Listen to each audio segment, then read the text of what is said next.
오늘은 사도행전 5장입니다. 신약성경 193페이지를 찾아주시기 바랍니다. 신약성경 193페이지 사도행전 5장 말씀이 되겠습니다.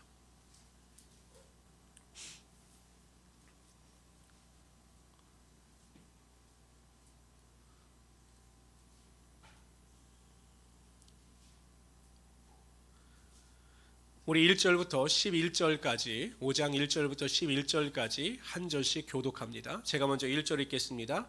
아나니아라는 사람이 그의 아내 삽비라와 더불어 소유를 팔아 그 값에서 얼마를 감춤해 그 아내도 알더라. 얼마만 가져가다가 사도들의 발 앞에 두니 베드로가 이르되 아나니아야 어찌하여 사단이 네 마음에 가득하여 내가 성령을 속이고 땅값 얼마를 감추었느냐. 땅이 그대로 있을 때에는 내 땅이 아니며 판후에도 내 마음대로 할 수가 없더냐. 어찌하여 이 일을 내 마음에 두었느냐. 사람에게 거짓말한 것이 아니요 하나님께로다. 아나니아가 이 말을 듣고 엎드려져 혼이 떠나니 이 일을 듣는 사람이 다 크게 두려워하더라. 젊은 사람들이 일어나 시신을 싸고 메고 나가 장사하니라. 3시간쯤 지나 그의 아내가 그 일어난 일을 알지 못하고 들어오니 베드로가 이르되 그 땅 판 값이 이것뿐이냐 내게 말하라 하니 이르되 예 이것뿐이라 하더라. 베드로가 이르되 너희가 어찌 함께 꾀하여 주의 영을 시험하려 하느냐. 보라 내 남편을 장사하고 오는 사람들의 발이 문 앞에 이르렀으니 또 너를 메어 내가리라 하니 곧 그가 베드로의 발 앞에 엎드려져 혼이 떠나는지라. 젊은 사람들이 들어와 죽은 것을 보고 메어다가 그의 남편 곁에 장사하니 11절 다 같이 읽읍시다. 시작. 온 교회와 이 일을 듣는 사람들이 다 크게 두려워하니라. 우린 4장에서 모든 교회 성도들이 부자들 같은 경우는 자신의 소유를 팔아서 어려운 사람들과 통용하고 또한 자신의 것을 기쁨으로 드리는 사람들이 많았음을 보았습니다. 그래서 특히 요셉, 바나바라고 불리는 사람이 사도들 앞에 자신의 전 재산을 헌신하는 내용을 살펴보았죠. 근데 5장에서는 그렇게 전혀 다른 성격의 일이 벌어지게 됩니다. 아나니아라고 하는 하고 삽비라 이 두 사람의 부부의 이야기합니다. 그러니까 자신들이 그냥 할 수 있는 것만큼만 재산을 가졌다 드렸으면 그 일로 하나님께서도 인정받고 사람들에게도 인정받을 수 있었으나 그들이 거짓말을 함으로 말미암아 부부가 전부 멸망하고 마는 이야기죠. 근데 왜 그들이 그렇게 할 수밖에 없었는가? 베드로는 정확히 이야기합니다. 3절에 보면 3절에 보세요. 3절에 뭐라고 이야기하냐면 다 같이 읽어봅시다. 베드로가 이르되 아나니아여 어찌하여 사단이 내 마음에 가득하여 내가 성령을 속이고 땅값 얼마를 감추었느냐. 무엇입니까? 사단이 마음에 가득했다라는 것입니다. 그러니까 사단이 그 마음을 주장하니까 속일 수 있고 성령과 하나님 앞에서 거짓말을 할 수 있는 거짓된 마음이 생기게 되더라는 것입니다. 요한복음 8장 44절에 보면 마귀의 본질에 대해서 이렇게 이야기합니다. 너희는 너희 아비 마귀에게 났으니 너희 아버지의 욕심을 너희는 행하고자 하느니라. 저는 처음부터 살인한 자요 진리가 그 속에 없으므로 진리에서 서지 못하고 거짓을 말할 때마다 제 것으로 말하나니 이는 저가 거짓말장이요 거짓의 아비가 되었음이니라. 그러면 사단이 임하게 되면 가장 먼저 나타나는 현상 중에 하나가 거짓말을 한다는 것입니다. 그러니까 세상 사람들이 여러분 거짓말하고 속이는 게 무엇입니까? 사단의 권세 아래 놓여 있기 때문에 어찌하면 거짓말하고 속일까를 생각한다는 거죠. 잠언서에 보면 무릇 지킬 만한 것보다 내 마음을 지키라 생명이 근원이 이에서 남이니라 이렇게 말씀하셨습니다. 그러니까 마음을 지키는 것이 중요한데 이 아나니아와 삽비라는 자신들의 마음을 지키지 못함으로 사단이 그 마음을 주장하여 거짓말함으로 완전 멸망과 심판을 당하고 말았던 것입니다. 성도 여러분, 우리가 마음을 지키기 위해서는 어떻게 해야 될까요? 그렇다면 마음을 지키기 위해서는 사단이 우리의 마음에 침투하지 못하게 하기 위해서는 어떻게 해야 될까요? 예수 이름으로 그냥 마귀를 쫓아내면 됩니까? 제가 누누이 이야기하지만 제가 팔씨름을 해서 웬만하면 져본 적이 없어요. 왜 그럴까요? 팔씨름 할 때 왜 그럴까요? 힘이 세서요? 아니요. 저한테 이길 만한 사람하고는 하지 않았어요. 이렇게 봐가지고 내가 치겠다, 내가 치었다. 이거 제가 보기엔 약한 사람하고 하니까 제가 맨날 이기죠. 사단도 마찬가지예요. 사단도요. 사람을 봐가면서 그 마음에 침투하는 겁니다. 이 정도면 내가 침투해도 충분히 그 마음을 지배할 수 있겠구나. 아이고, 이 사람은 세상에 욕심이 많으니까 내가 조금만 하면 그 마음을 주장할 수 있겠구나 라고 생각하여 그 마음을 침투하는 거죠. 그러나 아무리 봐도 이게 찔릴 구석이 없어요. 들어가 봤자 내가 그 마음을 주장할 그 건덕지가 없는 사람은 절대 그 사람의 마음속에 침투할 수가 없는 거죠. 제가 가끔 예를 들어서 말씀드려요. 제가 아무리 먹는 것을 좋아해도 배부를 때는 먹는 것에 대해서 관심도 두지 않아요. 우리 안에 성령의 능력이 충만하고 성령의 권세가 우리와 마음과 생각 속에 있으면 사단이 우리의 마음과 생각을 주장하지 못한다는 것입니다. 우리가 세상의 마음을 뺏기고 세상에 관심을 가질 때 사단의 권세가 우리의 마음 속에 임하여 우리를 나락의 길로 떨어뜨리게 하지, 성령 충만하면 우리가 마음과 생각을 지킬 수 있게 된다는 것입니다. 그래서 우리 성도님들은 항상 성령 충만해서 마음을 지키고 그 마음의 권세를 통해서 하나님의 능력을 나타낼 수 있는 우리 성도들이 되시기를 주님의 이름으로 축원합니다. 12절에서 우리 16절까지 읽도록 하죠. 12절은 여러분들이 먼저 읽어주세요. 시작. 통하여 민간에 표적과 기사가 많이 일어나매 믿는 사람이 다 마음을 같이하여 솔로몬 행각에 모이고 그 나머지는 감히 그들과 상종하는 사람이 없으니, 그러니까 그들과 상종하는 사람이 없다라는 것은 사도들을 같이 만나서 대적하는 사람들이 없다는 겁니다. 악한 자들이 그때는 그만큼 없었다라는 겁니다. 백성이 친송하더라. 믿고 주께 나오는 자가 더 많으니 남녀의 큰 무리로다. 심지어 병든 사람을 메고 거리에 나가 침대와 요에 누이고 베드로가 지나갈 때 혹 그의 그림자라도 누구에게 덮일까 바라고 예루살렘 부근에 수많은 사람들도 모여 병든 사람과 더러운 귀신에게 괴로움 받는 사람을 데리고 와서 다 나음을 입으니라. 사도를 통해서 놀라운 표적과 기사와 능력이 나타납니다. 나오는 자들마다, 병든 자들마다 다 병고침을 받고 귀신 들린 자들도 다 귀신이 쫓겨나는 역사를 체험했습니다. 그러나 에브리원, 누구나가 다 그러한 능력과 권능을 체험한 것이 아닙니다. 어떤 사람들이 그러한 표적과 기사와 능력을 사도들을 통해서 체험했느냐? 오늘 본문에 보면 14절 보세요. 14절 있습니다. 시작. 믿고 주께 나오는 자. 어떤 사람들이요? 믿고 주께 나오는 자. 그러니까 여러분 제자리에 가만히 있으면서 하나님이 알아서 찾아오시겠지. 아이고, 은혜를 주시려면 주시고 병을 고쳐주시려면 고쳐주시고 마시면 뭐 마시는 거지. 이런 사람들에게 표적과 기사와 능력이 나오는 것이 아니라 병 고침의 능력을 믿고 하나님 앞에 나오는 자들에게 하나님께서 병을 고쳐주시고 사도들을 통해서 귀신이 쫓겨나는 하나님의 역사가 나타나게 하여 주셨던 것입니다. 여러분들처럼 믿음을 가지고 사모하여 예배의 자리에 있는 자들에게 하늘의 권세와 능력이 반드시 나타나게 되는 것입니다. 기도의 능력을 믿고 의심하지 아니하고 기도의 자리에 나오는 자들, 그래서 하나님 앞에 간절히 부르짖어 간구하는 자들에게 하늘의 권세와 능력이 반드시 나타나게 하여 주시는 것입니다. 그래서 우리 성도님들은 그러한 능력을 맛보아야 하는 거죠. 이사야서 55장 1절을 다 같이 한번 읽어봅시다. 시작. 너희 목마른 자들아 물러 나와라. 돈 없는 자도 오라. 너희는 와서 사 먹되 돈 없이 값 없이 와서 포도주와 젖을 사라. 우리가 하나님 앞에 나아가는 데는 비용이 필요 없어요. 목마른 자들이 주님 앞에 아무 비용과 대가를 치르지 아니하고 믿음만 가지고 나오게 되면 값없이 하나님께서 먹이고 입히시는 하나님의 능력이 반드시 나타나게 하여 주신다는 것입니다. 제가 작년인가 깜짝 놀랐어요. 뭐 안양에서 트롯 콘서트를 하는데 그 비싸더라고요. 뭐 트로트 무슨 뭐 임영웅이 뭐 이런 사람들이 와서 트로트를 하는데 굉장히 그게 고가였는데 순식간에 그게 매진이 됐다는 거예요. 그러니까 그 트로트 하나 들으라고 나가는데 수십만 원의 비용의 대가를 지불해야 되는 거죠. 여러분 어떻습니까? 우리 교회에서 예배 드리려면 입장료가 10만 원입니다. 그럼 여러분들 어떠실까요? 에이 더러워, 내가 여기밖에 없어, 내가 무슨 예배를 드리는데 돈을 받아, 이 더러워, 이럴 거 아니에요. 근데 임영웅이 콘서트 하는데 10만 원 내라 그러면 아이고 싸다 이러는 거 아니에요.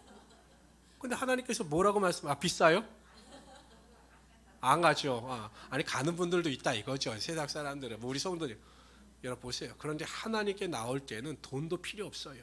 믿음만 가지고 나오면 하나님께서 우리의 모든 필요를 채워주시며 예수의 이름으로 놀라운 표적과 기사와 능력이 반드시 나타나게 하여 주시는 것입니다. 그러한 하나님의 능력을 체험할 수 있는 우리 성도들이 되시기를 주님으로 축원합니다. 17절에서 32절까지 읽도록 하죠.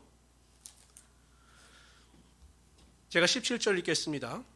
대제사장과 그와 함께 있는 사람, 즉 사두개인의 당파가 다 마음의 시기가 가득하여 일어나서 사도들을 잡아다가 옥에 가두었대. 또 옥에 가두어요. 베드로와 요한이 풀린 지가 얼마 안 됐는데 또 옥에 가둡니다. 주의 사자가 밤에 옥문을 열고 끌어내어 이르되 가서 성전에 서서 이 생명의 말씀을 다 백성에게 말하라 하매 그들이 듣고 새벽에 성전에 들어가서 가르치더니 대제사장과 그와 함께 있는 사람들이 와서 공회와 이스라엘 족속의 원로들을 다 모으고 사람을 옥에 보내어 사도들을 잡아오라 하니 부하들이 가서 옥에서 사도들을 보지 못하고 돌아와 이르되 우리가 보니 옥은 든든하게 잠기고 지키는 사람들이 문 앞에 서 있을 때, 그러니까 다 지키고 다 잠겨져 있는 상태입니다. 그러니까 너무 놀라운 일이죠.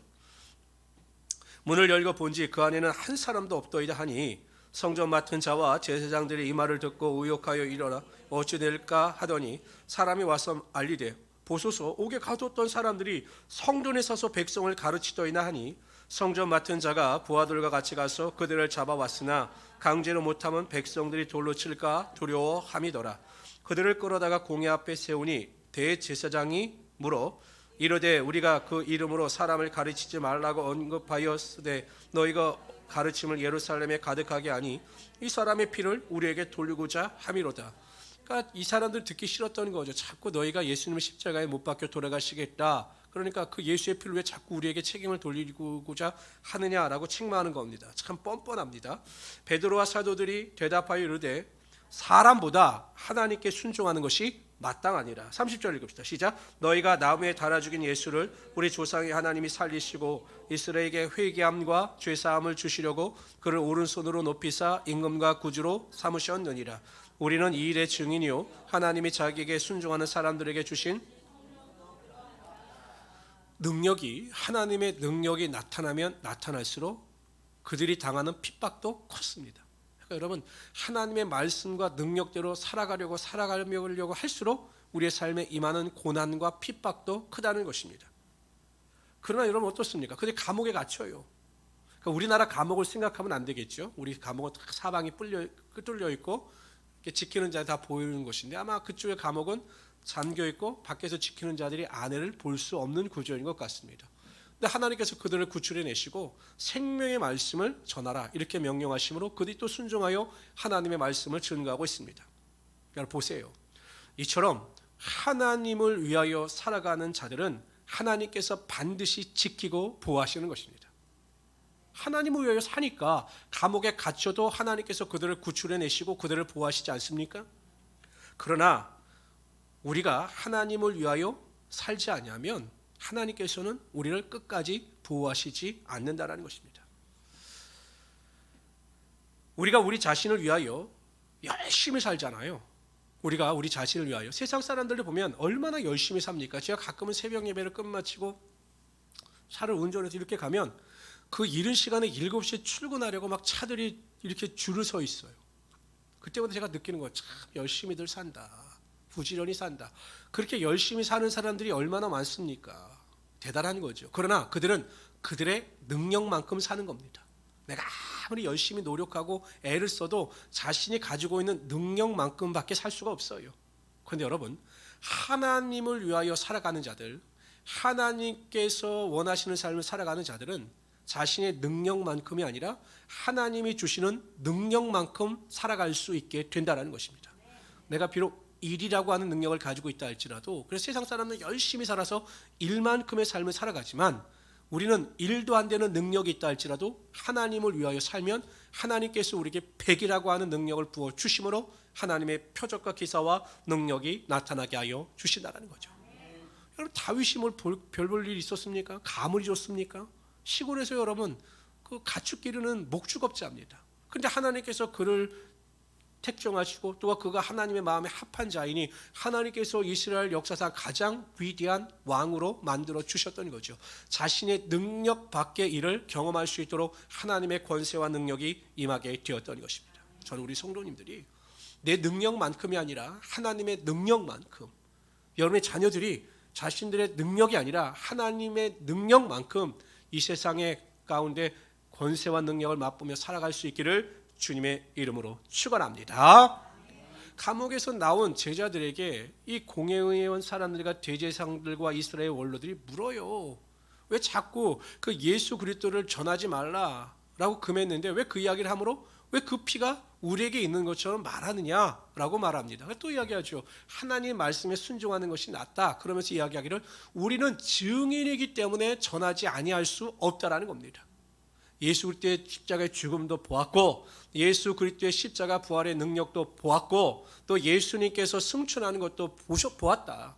예수님께서 우리에게 사명을 주셨는데 내가 부활하고 승천하여 다시 올 곳에 대하여 너희는 증인의 삶을 살아가야 한다. 그리고 회개하고 돌이키는 자들에게 구원의 능력을 주실 것이다라고 말씀하셨사오니 그 말씀을 우리는 전할 수밖에 없다라고 증인의 삶을 증언하고 있는 것입니다. 사도행전 1장 8절에 예수님께서 분명히 말씀하셨습니다. 성령이 너에게 임하시면 너희가 권능을 받고 예루살렘과 온 유대와 사마리아 땅 끝까지 이런 내 증인이 되리라 하시니라.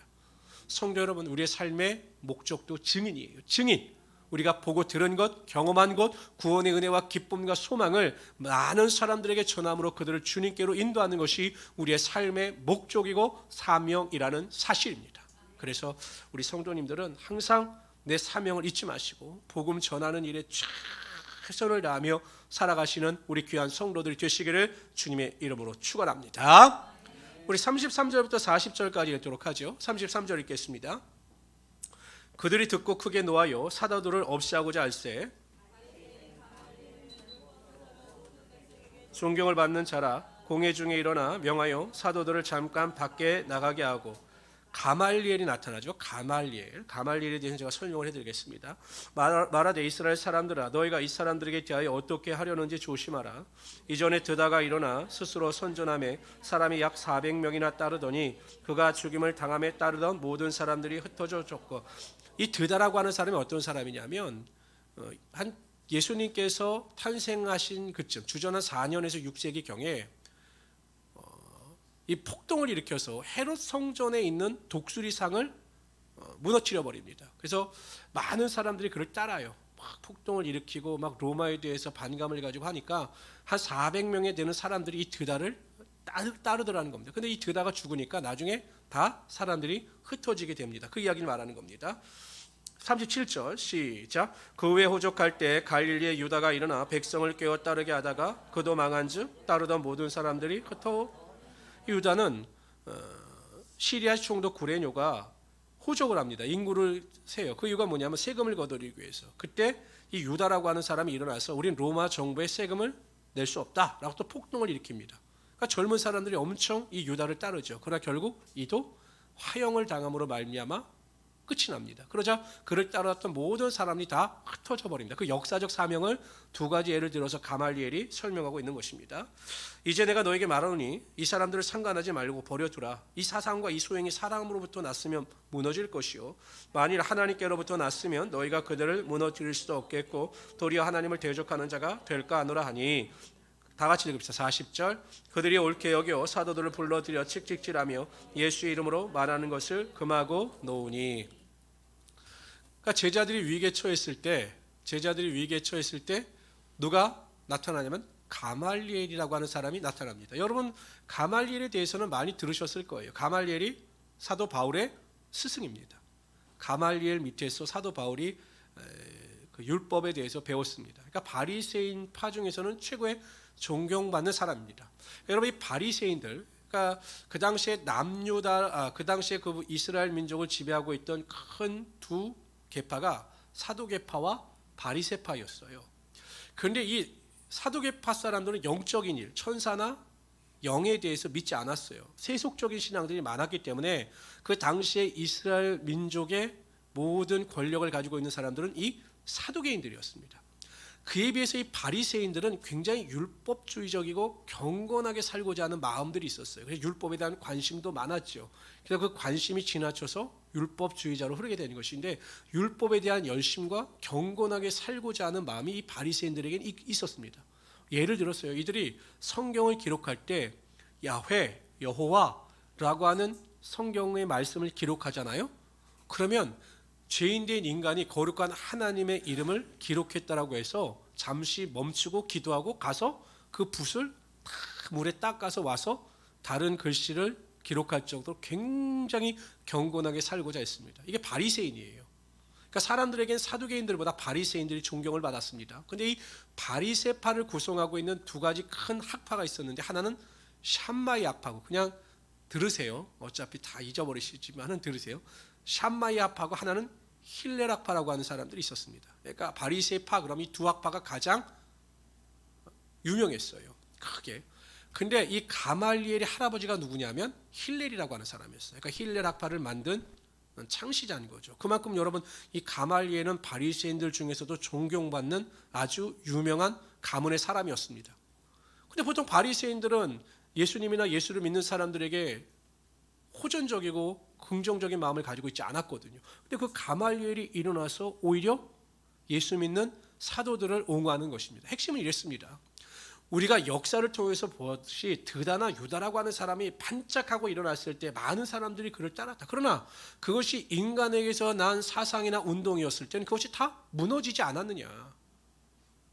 만약에 이 예수라고 하는 사람이 주장하는 이 주장이나 이론이 사람으로부터 난 것이라면 이것도 똑같이 무너질 것이다. 그러나 만일 이것이 하나님께로부터 난 것이라면 너희도 그것을 어찌할 수 없다.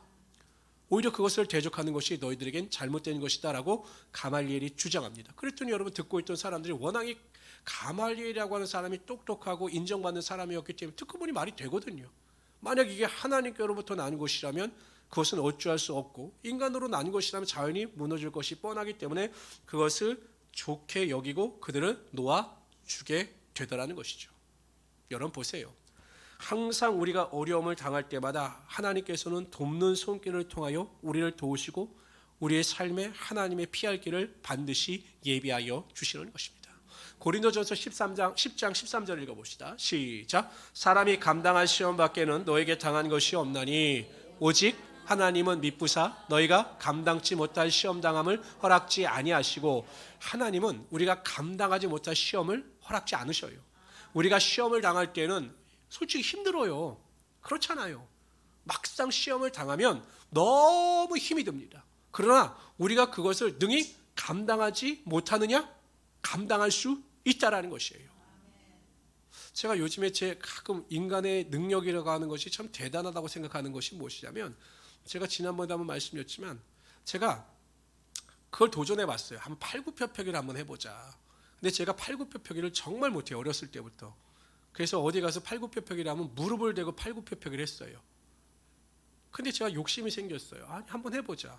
그래서 하기 시작했어요. 안 돼도, 너무 아파도 그냥 정식으로 팔굽혀펴기를 하기 시작했습니다. 근데 여러분, 한 달이 지나고 두 달이 지나니까 제가 쉬지 않고 25개, 30개, 하루에 100개씩은 하는 게 되더라고요. 그게 뭐냐면 우리 인간에게는 능력이 있다는 거죠. 그런데 여러분, 하나님께서 우리에게 시험을 주실 때는 지금 당장은 우리가 그것을 감당할 수 없을 것 같지만, 하나님은 우리가 감당하지 못하는 시험을 허락지 아니하신다는 것이에요.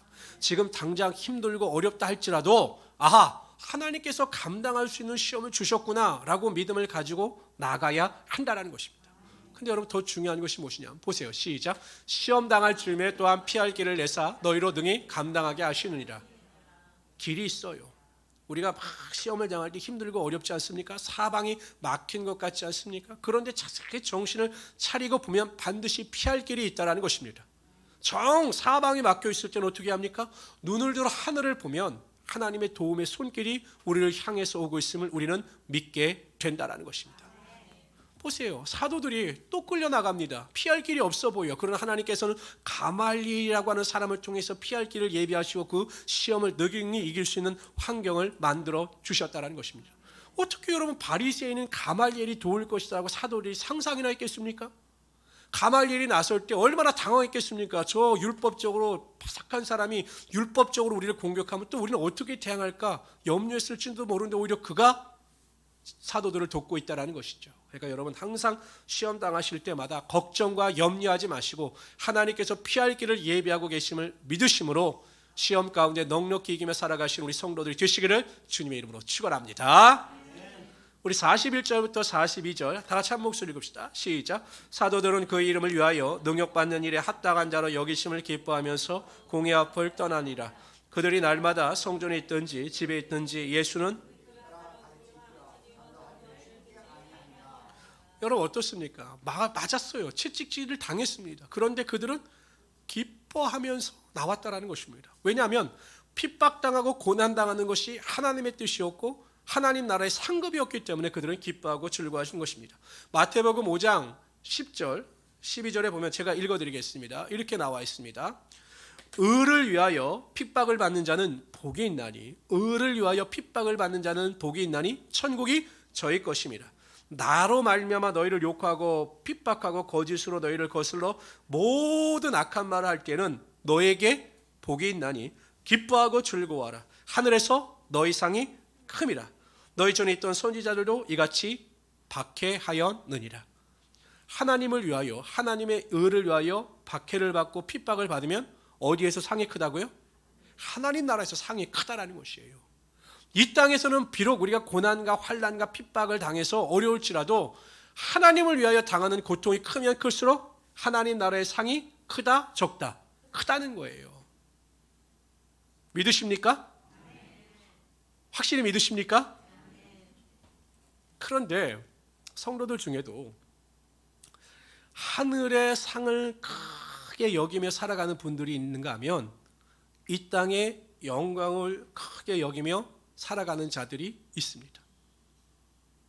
성도의 삶을 봐도요. 아이고 목사님 하늘의 상급이 있는 거 제가 알죠. 제가 그걸 모르겠습니까? 다 압니다.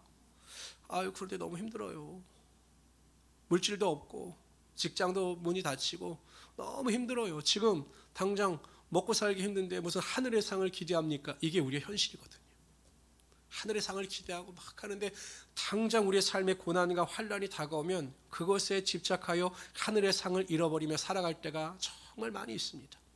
어쩔 수 없죠. 그러나 여러분 그럼에도 불구하고 하늘의 상급이 있음을 분명히 깨닫고 어찌하든지 그 상급을 위하여 살아가는 자들에게는 영혼이 잘된 같이 범사가 잘되며 간건케 되는 하나님의 축복의 능력이 반드시 나타나게 하여 주시는 것입니다. 여러분들은 이미 영혼이 잘된 자들이에요. 영혼이 잘된 자들은 범사가 잘되는 축복이 반드시 임하게 되어 있습니다. 그러한 믿음의 능력을 가지고 하나님의 상을 크게 바라보시면서 은혜 가운데 살아갈 수 있는 우리 성도들이 되시기를 주님의 이름으로 축원합니다. 그래서 우리 사도행전 6장으로 넘어갑시다. 1절에서 7절까지 읽도록 합니다. 사도행전 6장 제가 1절 읽겠습니다. 그때 제자가 더 많아졌는데 헬라파 유대인들이 자기의 과부들이 매일의 구제에 빠짐으로 히브리파 사람을 원망한 이 말을 제가 설명해 드릴게요. 구제가 있었겠죠. 근데 어쩐 일인지 히브리 출신들 그러니까 그 당시에 유다에 머물러 있던 그 예수라는 사람들 원래 유다 족속들 그들은 구제를 다 받는데 헬라 속 족속이었는데 헬라 그러니까 지금으로 말하는 이방 우리 말하면 다문화 국가겠 다문화 가정이겠죠. 이제 이런 사람들은 이 구제에서 빠지는 겁니다. 어떤 일로 인해서. 그래서 이제 히브리파 사람들에 대한 원망이 헬라파 사람들에게 많아진 거예요. 그러니까 교회 안에 갈등이 일어나기 시작한 겁니다. 2절 시작. 12사도가 모든 제자를 불러 이르되 우리가 하나님의 말씀을 제쳐놓고 접대를 일삼는 것이 마땅하지 아니하니. 그러니까 가르치는 일이 사람들이 많아지니까 구제에 집중했던 것 같아요. 기도나 말씀 사역이 아니라 이게 구제에 집중했던 것 같습니다. 그랬더니 문제가 이제 발생한 겁니다. 형제들아 너희 가운데 성령과 지혜가 충만하여 칭찬받는 사람 7을 택하라. 우리가 이 일을 그들에게 맡기고 우리는 오로지 기도하는 일과 말씀 사역에 힘쓰리라 하니 온 무리가 이 말을 기뻐하며 믿음과 성령이 충만한 사람 스데반과 또 빌립과 브로고로와 니가노르와 디모와 바메나와 요디옥에 입교했던 안디옥 사람 니골라를 택하여 사도들 앞에 세우니 사도들이 기도하고 그들에게 안수하니라. 7절 다 같이 읽읍시다. 시작. 하나님의 말씀이 점점 왕성하여 예루살렘에 있는 제자의 수가 더 심히 많아지고 허다한 제사장의 무리도 이 도에 교회 안에 문제가 발생하자 사도들이 내린 특단의 결단은 자신들은 기도와 말씀 전하는 일에 집중하고 이 구제 사역이나 교회 일반적인 행정을 담당한 7 집사를 선출하기로 결정했던 거죠. 보통 모세가 우리가 구약에 보면 모세도 그 이스라엘 전체 백성을 다스릴 때 굉장히 힘들었죠. 뭐 200만 명이나 되는 사람들을 다스린다는 게 쉬웠겠습니까? 그때 그 장인 이드로가 나와 백부장, 천부장, 백부장, 50부장, 10부장을 세워서 그들을 통하여 효율적으로 관리하는 것이 낫다 하여 모세가 그 제안을 받아들이게 됩니다. 하나님의 일은 나 아니면 안 된다 이게 아니에요. 많은 사람들과 하나님의 일을 나누고 합력하여 기도할 때 하나님께서 그 일을 통해서 하나님의 능력이 반드시 나타나게 하여 주신다라는 거죠. 그러니까 교회 이렇게 일을 하다 보면 아이고 뭐 나 아니면 안 돼, 뭐 내가 빠지면 될 것 같다, 이것은 오만이에요. 하나님의 일은 하나님께서 하셔요. 우리가 합력하여 선을 이루어가는 것이 낫다는 것입니다. 하나의 일을 한 사람이 하는 것보다 하나의 일을 천 사람이 하는 것이 오히려 하나님의 영광을 드러낼 수 있다는 것입니다. 그래서 7 집사를 세우는 기준이 마련되어집니다. 첫째는 성령 충만, 둘째는 뭐였습니까? 지혜, 셋째는 뭐였습니까? 믿음. 성령과 지혜와 믿음이었어요. 충만하게. 그런데 여러분 중요한 게 있어요. 한 가지 플러스 된 게 무엇이냐면 다른 사람들에게 무엇을 받는 사람이요? 칭찬을 받는 사람이에요. 칭찬. 성령과 지혜와 믿음이 다른 사람들에게 인정받고 칭찬받는 사람이어야 한다는 것입니다. 내가 믿음이 좋다, 나는 믿음이 완전하다라고 해서 그 믿음이 완전하느냐? 아니다라는 것이에요. 아니에요. 갈라디아서 6장 3절에 보면 만일 누가 아무것도 되지 못하고 된 줄로 생각하면 스스로 속이는 자니라. 나는 아무것도 이루지 못했어요. 근데 내가 된 줄로 생각합니다. 내 믿음이 대단하다. 나는 말씀도 필요 없다. 누구의 조언도 필요 없다. 내 스스로 신앙생활 잘할 수 있다 라고 하는 것이 스스로 속이는 자라는 것입니다. 저는 그런 분들을 많이 봐요. 아이고 나는 뭐 부족함이 없어. 목사님 저는 뭐 저 혼자 신앙생활해도 별 문제가 없습니다. 뭐 문자 같은 거 안 보내주셔도 되고 말씀 같은 거 안 보내주셔도 저는 문제가 없습니다. 이렇게 말하는 분들도 있어요. 물론 그럴 수도 있죠. 그러나 항상 우리가 그리스도 예수 안에서 한 마음을 가지고 보살핌 가운데 살아가게 될 때 다른 사람들에게 그 신앙을 인정받게 될 때 그 믿음이 온전해질 수 있게 된다는 것입니다. 로마서 14장 18절에 이렇게 말씀하셔요. 다 같이 읽어봅시다. 시작. 이로써 그리스도를 섬기는 자는 하나님을 기쁘시게 하며, 이게 진리예요. 진리예요. 그리스도를 섬기는 자들은, 그리스도를 온전히 섬기는 자들은 하나님을 기쁘시게 할 뿐만 아니라 사람들에게도 칭찬을 받게 되어 있다는 것입니다. 하나님의 말씀대로 살면 하나님뿐만 아니라 사람들에게도 인정을 받게 되어 있다는 것입니다. 그런데 우리가 하나님을 온전히 섬기지 못하고 예수 그리스도를 온전히 섬기지 못하고 하나님의 말씀대로 살지 못하니까 우리의 믿음이 인정받지 못한다는 거죠. 물론 마귀의 권세 아래 있는 자들은 우리가 아무리 잘해도 우리를 계속 핍박하고 비난합니다.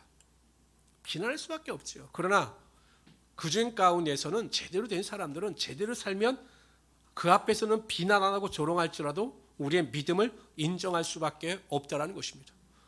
그렇지 않겠어요? 나 예수 믿는 사람들 보니까 절대 거짓말 안 해. 그 사람들은 자기에게 아무리 손해가 와도 정말 거짓말 안 하고 바르고 정직하게 살아. 남을 속이지도 않아. 다른 사람을 욕하지도 않아. 우리하고 좀 달라. 이게 하나님의 말씀대로 살면 나타나는 현상입니다. 교회도 마찬가지겠죠. 아무리 뭐 기도를 2시간씩 하고 뭐 성경을 뭐 10독하고 1년에 막 학벌이 좋아요. 근데 매일 와서 성도들을 비난하고 욕하고 다른 사람들을 말을 한다면 그 신앙이 인정받을 수 있겠느냐라는 것입니다. 항상 우리의 신앙이 하나님께 인정받는 것은 1차적인 것입니다. 그건 당연하죠. 그리고 하나님 앞에 올바로 살아감으로 다른 사람들에게도 인정받고 다른 사람의 존중과 존경을 받을 수 있는 하나님의 귀한 성도들이 되시기를 주님의 이름으로 축원합니다. 그러니까 여러분 제가 말씀드린 가까운 사람들에게 인정을 받으시죠. 가까운 사람들에게. 영적으로 핍박할 수는 있어요. 영적으로. 사단들은 영적으로 핍박합니다. 왜 교회 나가? 코로나인데 왜 교회 나가? 이런 말을 할 수 있어요. 당연합니다. 그러나 나가는 삶의 행위 자체가 아니라 삶의 열매에 대해서는 우리를 비난하지 못하도록 살아가야 한다는 것입니다. 우리 8절부터 15절까지 읽도록 하죠. 그러면서 이제 나오는 거예요. 정말 제대로 살았던 사람이 누군가, 지혜와 성령과 믿음을 가지고 살았던 사람이 누군가를 예를 드는데 그게 바로 스데반 집사라는 거죠. 8절 읽겠습니다. 스데반이 은혜와 권능이 충만하여 큰 기사와 표적을 민간에게 행하니 이른바 자유민들 즉 구레네인 알렉산드라인 길르기아와 아시아에서 온 사람들이 회당에서 어떤 자들이 일어나 스데반과 더불어 논쟁할세. 이 논쟁은 결국 율법에 관한 것입니다. 율법이었을 거예요. 이 성전에 모여서 세상 잡담을 했겠습니까? 율법에 대해서 논했을 것입니다. 10절 시작. 스데반이 지혜와 성령으로 말함을 그들이 능히 당하지 못하며, 그러니까 성령 충만하고 지혜로운 사람, 하나님이 주신 지혜를 당할 사람은 없다라는 것입니다. 사람들을 매수하여 말하게 하되 이 사람이 모세와 하나님을 모독하는 말을 하는 것을 우리가 들었노라 하게 하고 백성과 장로와 서기관들을 충동시켜 와서 잡아가지고 공회에 이르러 거짓 증인들을 세우니 이르되 이 사람이 이 거룩한 곳과 율법을 거스러 말하기를 마지 아니하는도다. 그의 말에 이 나사렛 예수가 이것을 알고 또 모세가 우리에게 전하여 준 규례를 고치겠다 함을 우리가 들었노라 하거늘. 15절 다 같이 읽읍시다. 시작. 공회 중에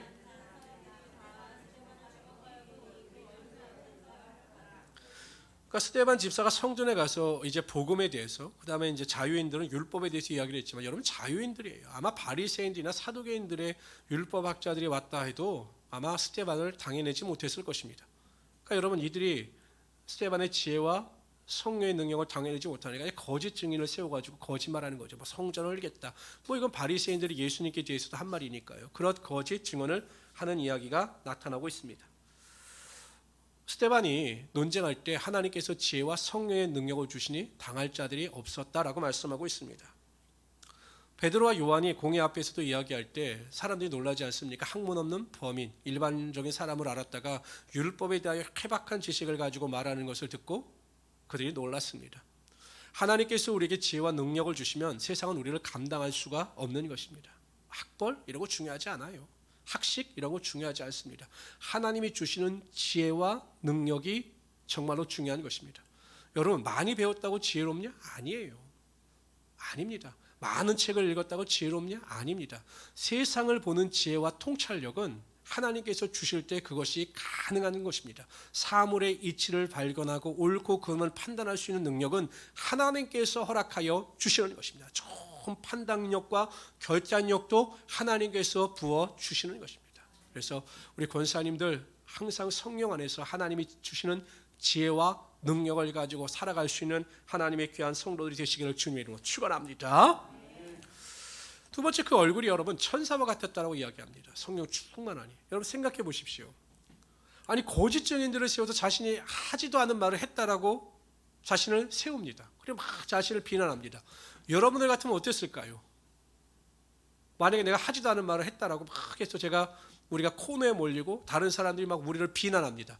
여러분들 같으면 어떨 것 같습니까? 우리 같으면 화가 날까요? 안 날까요? 무슨 말을 할까요?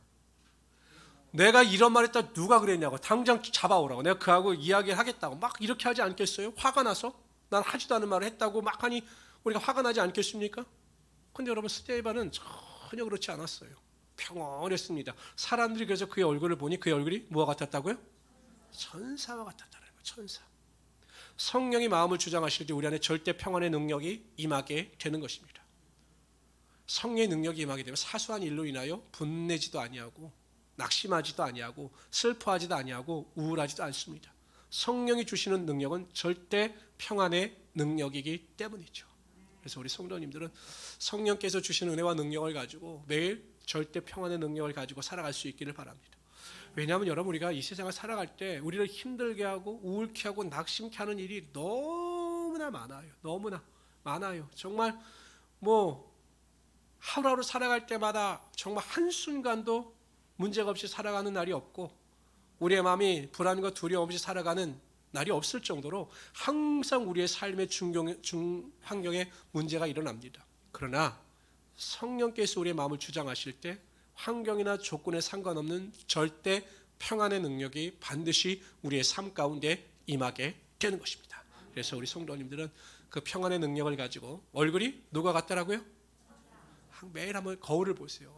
내 얼굴이 천사 같은가? 그러면 성령이 충만할 겁니다. 내 얼굴을 보고 내 얼굴 왜 이렇게 점이 많지? 이렇게. 검버섯이 많이 알고 왜 이게 아니라 와 봐도 정말 내가 봐도 나는 천사를 보는 것 같았다라고 여러분들을 보시고 깜짝 놀라시는 우리 성도들이 되시기를 주님의 이름으로 축원합니다.